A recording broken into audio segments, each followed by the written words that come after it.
In the heart of the Mongolian desert, a cargo plane piloted by Captain Frank and co-pilot AJ are tasked to evacuate the crew of a failed oil drilling operation. He callously orders the crew to quickly pack up, showing that it's just another job for him, and not making much of an impression with Kelly, team supervisor, who is against leaving, but her pleas are lost to her boss, Ian, as the orders are from high up. The crew, although sad about losing their jobs, have a lot to look forward to back home. Davis casually jokes about jinxing the plane. They load up with their equipment, including an unexpected guest. While flying routinely, they suddenly encountered a huge sandstorm.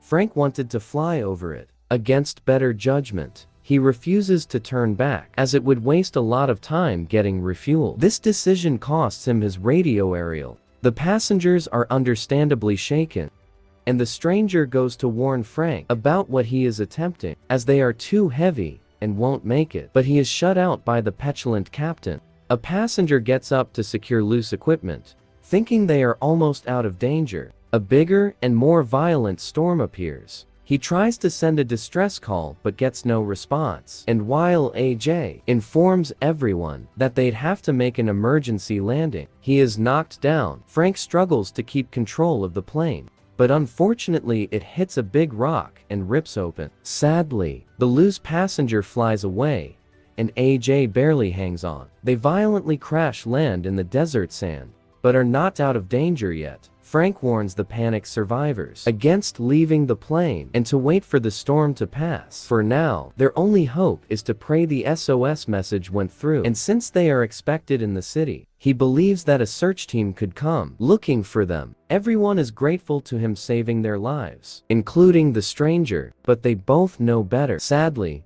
2 more of their crew are lost to them, and while they wait, Ian accuses Davis of jinxing the plane. When the storm passes, they can finally leave the plane. The remaining survivors, including Jim, Jeremy, Rodney, Sammy and Rady, mourn their loss.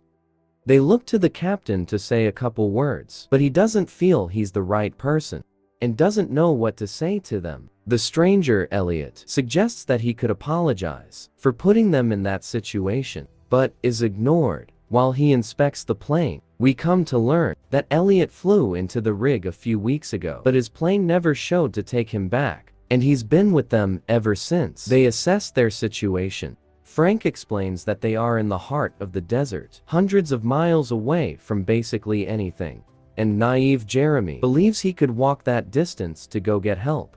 Rady, having knowledge of the desert, strongly advises against it, as the desert can be a treacherous place, being excruciatingly hot during the day and cold and dark at night, and will end him. They all then agree to stay put and ration their food and water for a few days. That night, Davis can't sleep, feeling guilty about what Ian said about him jinxing the plane. He goes out to the bathroom. Just then a gust of wind blows him downhill and away from the others. It's almost supernatural, as a loud storm erupts and no one hears his cries for help. In the morning, they notice his absence. This sends them on a panic. Rodney wants to go out to search for him, as he is only a kid, blaming Ian for his careless words. But he is restrained, as the chances of survival are slim, especially with the threat of another storm looming. They have to accept he's lost.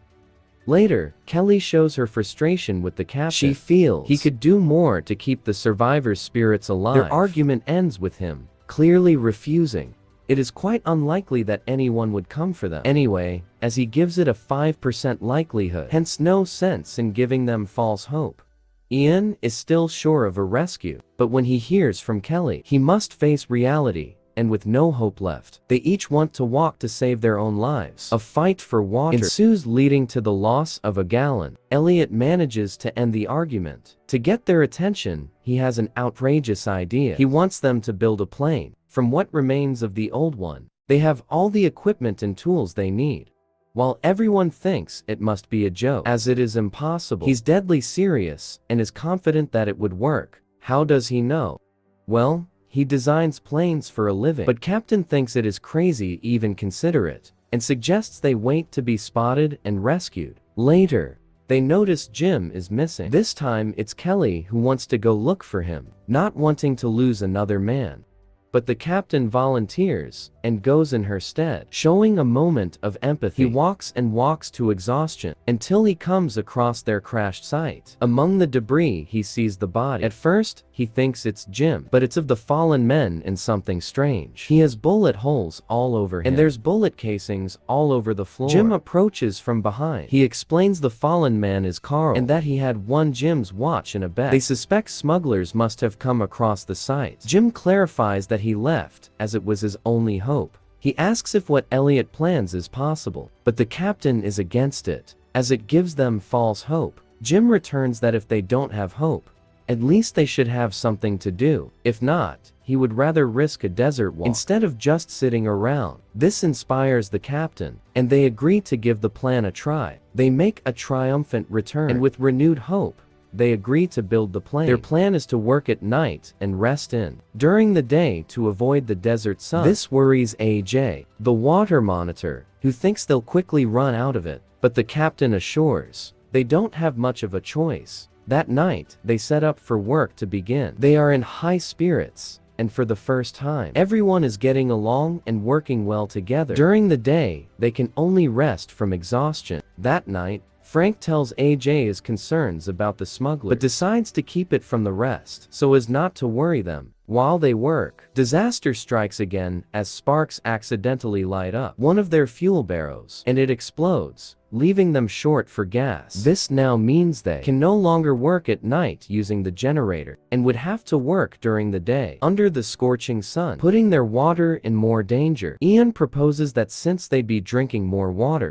then technically they'd be doing more work, which means they can finish a lot faster anyway. After that, a dangerous task is given to Sammy to join the wings of the plane. Things almost take a turn for the worst when a chain snaps, crashing into Sammy, but we see that he's okay and is the hero for the day. A little later, a storm threatens. They wish for rain, but unfortunately it is electrical since the plane is not grounded and the wings full of fuel. It could lead to a disaster. That surprisingly confuses Elliot. They rush about to save the plane, but instead of taking proper precaution, Elliot puts himself in harm's way. But thankfully, Frank manages to rescue him. Frank is surprised that Elliot didn't know that little detail. Since he works with planes, they named the plane Phoenix, as they hope to rise from the ashes of their plane crash. Elliot checks the runway distance and finds it falls short. Thinking they just have to compensate, he negates to tell the rest of the team.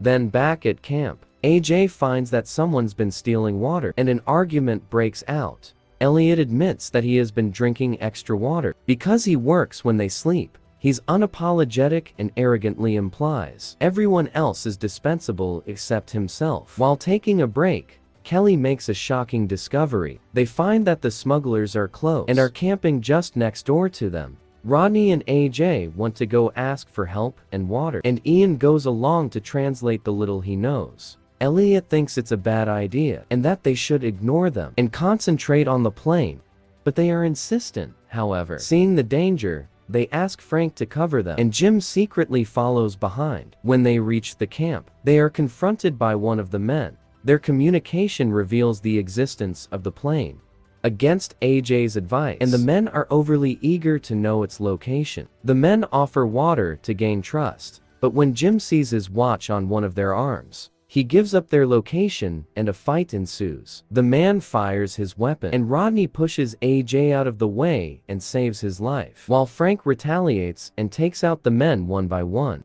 But one of the men escapes. Rodney is taken back to camp. They try to help him, but his wounds are severe, and he sadly doesn't make it, whispering something to the captain before he passes. The team are devastated, especially AJ, whose life he saved. Rummaging the smugglers' camp, they find nothing but one still alive, and not being heartless, they bring him to their camp. While everyone is arguing about what to do with him, Elliot coldly ends the man. Shocking everyone, he gets into an argument with Frank.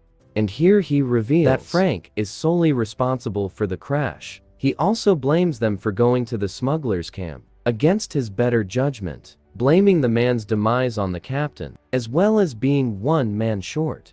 Finally, Frank strikes him across the face. Tension is high as Elliot sulks, refusing to continue the work. He wants everyone to practically beg him before he is willing to do anything. Jim begins pleading with him, and one by one, they all do the same. Finally, it's the captain's turn. This time, Elliot makes him call him the boss, and he yields. And with that, work returns. However, as they work, they notice that they are being closely observed by two smugglers.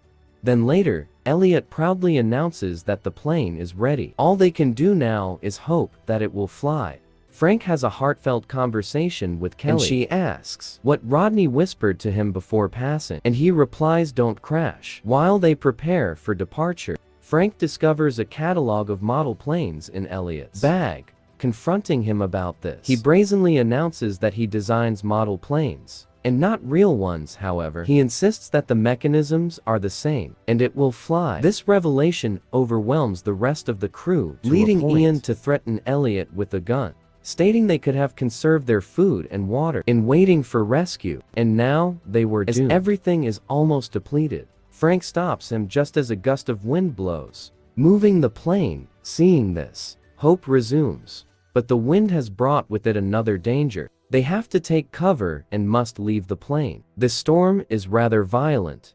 They get tossed about, and when the storm passes, they've lost everything. And what's more, the plane is buried, and all hope is lost. Frank finally steps up and gives the motivating speech that gives them hope to try once more and get home. They gather themselves up, and with all their might and whatever strength they can muster, they manage to pull out the plane. Everything comes down to this moment. In their preparation to leave, they only have 5 cylinders, hence only 5 chances to get the plane started. As expected, the first try yields no success. However, things get a lot trickier when the second and third cylinders start the engine, but it quickly dies out, coming down to the last 2. The captain announces that he has to sacrifice the 4th cylinder to clear the ignition, which is a very risky plan. Tension is high on the last cylinder.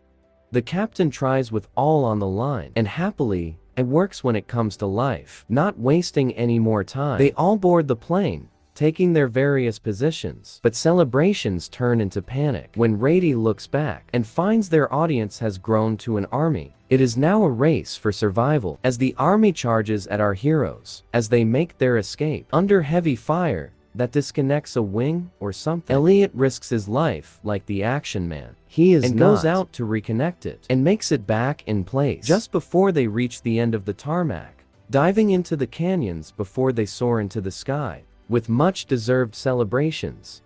The end of movie shows everyone's happily ever after, including a NASA engagement for Elliot, and the movie ends. Thanks for watching. Like, subscribe, and comment if you enjoyed watching. See you next time.